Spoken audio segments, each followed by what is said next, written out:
Salut à toutes et à tous et bienvenue. Dans cette vidéo, je vais présenter une activité de lecture.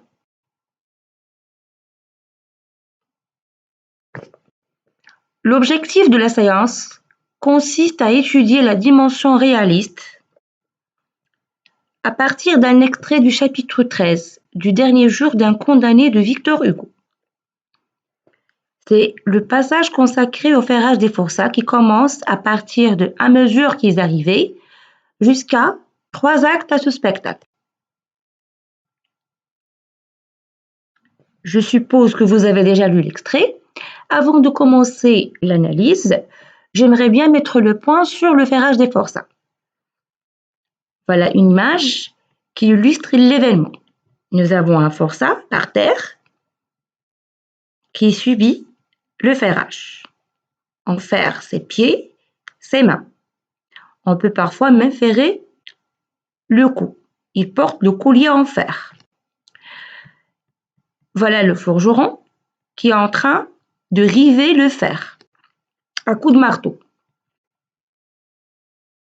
Donc, le ferrage consiste à ferrer, à enchaîner les forçats ou les galériens avant leur transfert vers le bagne, le lieu de l'enfermement des forçats après le travail. Dans l'extrait, il s'agit du bagne de Toulon, le bagne le plus célèbre en France, à l'époque bien sûr. Un petit aperçu sur le ferrage des forçats. Nous nous demandons pourquoi Victor Hugo a choisi cet extrait. Pourquoi il a choisi ce thème? Donc, à l'époque de Victor Hugo, les forçats étaient ferrés et envoyés à Toulon, l'un des célèbres bagnes français avec celui de l'île de Ré. De là, on les embarquait vers la Guyane et la Nouvelle-Calédonie. L'auteur assista à leur ferrage à Bicêtre en 1827. Alors, quand vous remarquez 2 années avant la publication du dernier jour d'un condamné, 2 années avant 1829.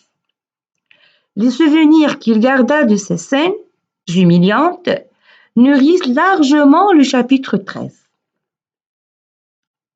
Donc, Victor Hugo parle en connaissance de cause.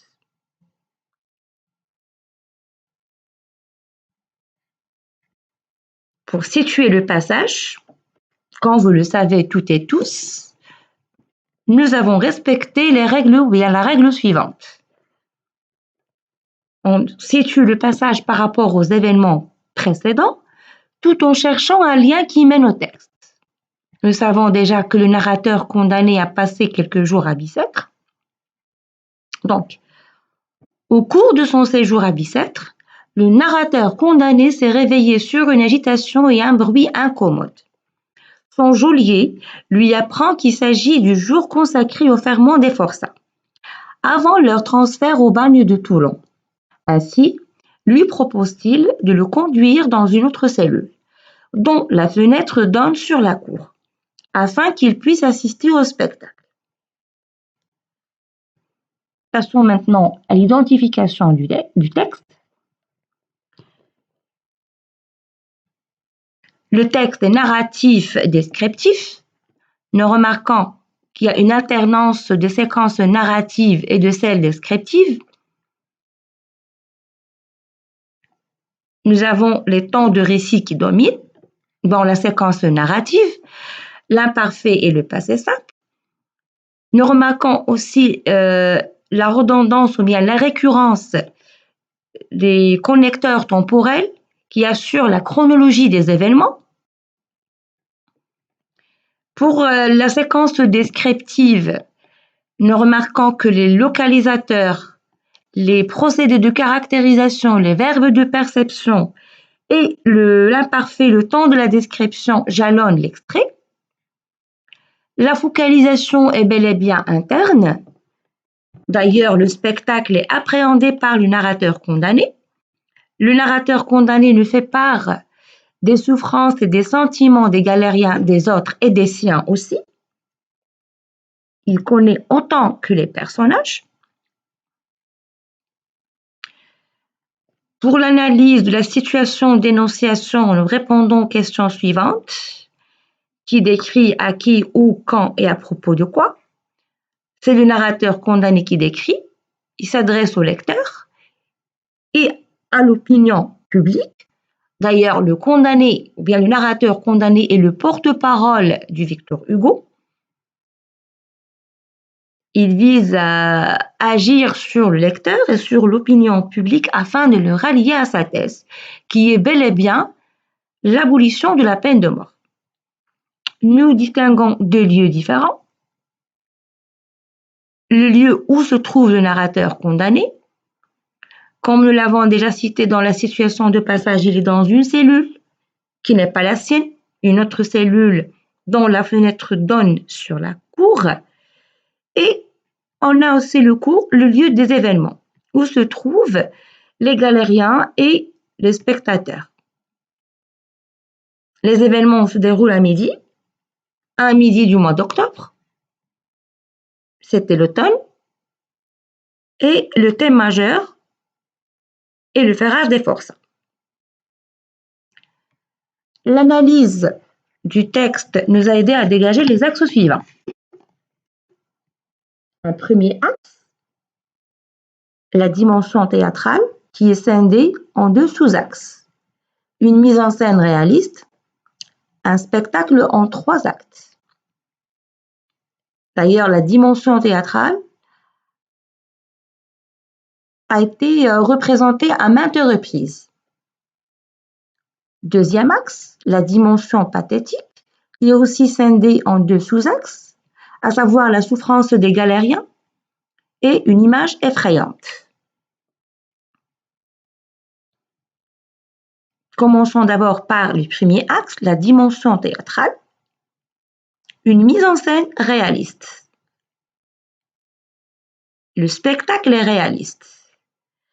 Depuis sa loge, le narrateur est en haut, depuis sa fenêtre, depuis le haut,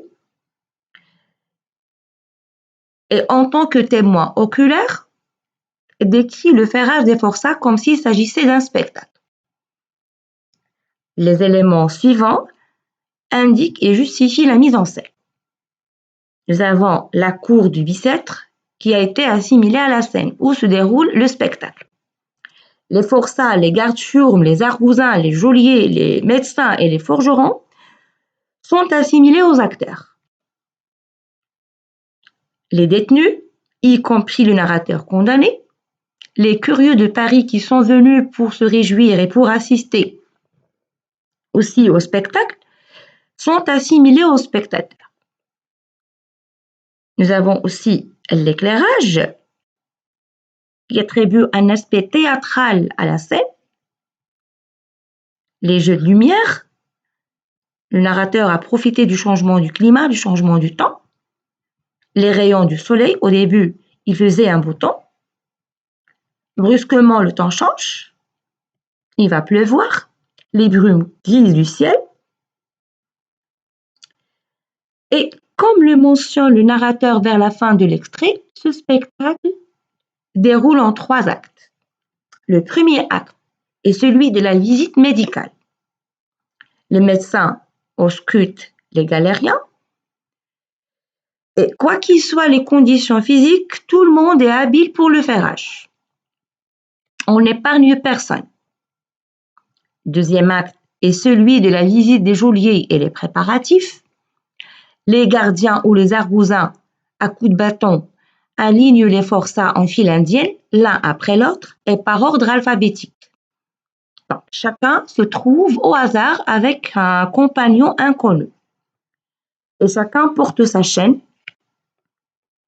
Et sinon, et se trouve par hasard à côté d'un ami, les chaînes les séparent. Une double torture, une double souffrance. Et avec un acte humiliant, on jette au pied de chacun ses vêtements de toile, la tenue de route. Dernier acte, c'est le ferrage. Assis sur la boue, il pleuvait.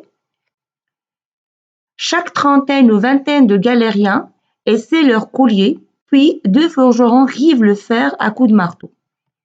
Le ferrage même au niveau des coups.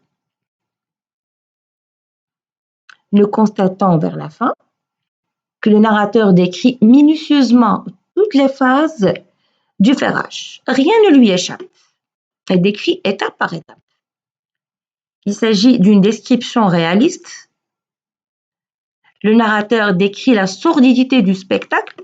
Il n'a pas essayé d'embellir l'image du ferrage. Il est aussi détaillé, du général au détail. Il décrit même les mouvements. Deuxième axe, la dimension pathétique. L'attention du narrateur est captivée par la souffrance des galériens, la maltraitance et la déshumanisation des galériens. Ils étaient torturés par les argousins, on les pousse, on les aligne à coups de bâton. La torture corporelle, leur nudité devant les spectateurs malgré le froid et la bise, l'heure du changement des habits, les galériens, tout nus devant des spectateurs.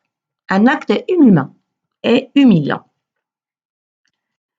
Le champ lexical récurrent est celui de la souffrance, nœud, morne, sombre, pleuraire, ruisselant, misérable. Ce sont des termes appartenant au champ lexical de la souffrance. Bien sûr, l'image du spectacle était effrayante, elle a suscité l'effroi. Nous avons le champ lexical de l'horreur.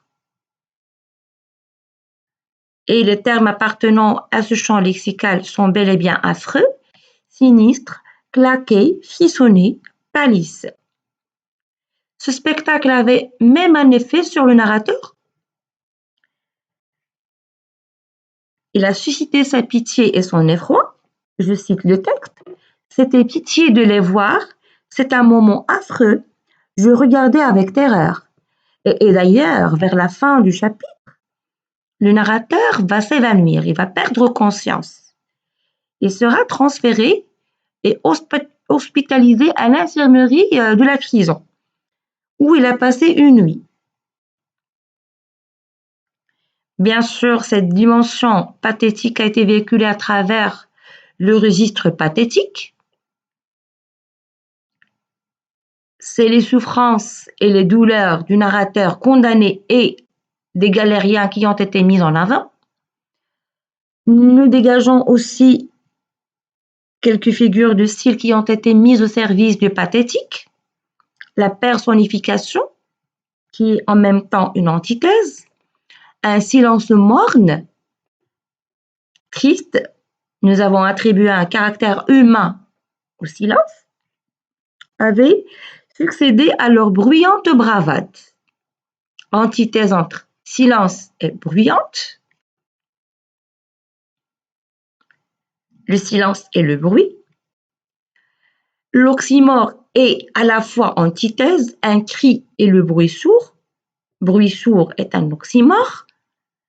Cri et sourd, antithèse. Une gradation ascendante. La peur et la réaction des galériens qui montent du plus faible au plus fort. Ils grelottaient, leurs dents claquaient, leurs genoux s'entrechoquaient.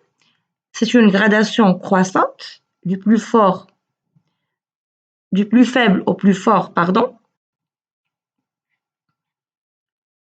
Et finalement, nous constatons que le narrateur contemple le spectacle du ferrage avec terreur et pitié.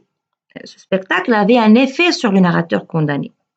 Ainsi, il brosse les douleurs et les souffrances des forçats de manière à en faire dégager l'aspect pathétique et effrayant.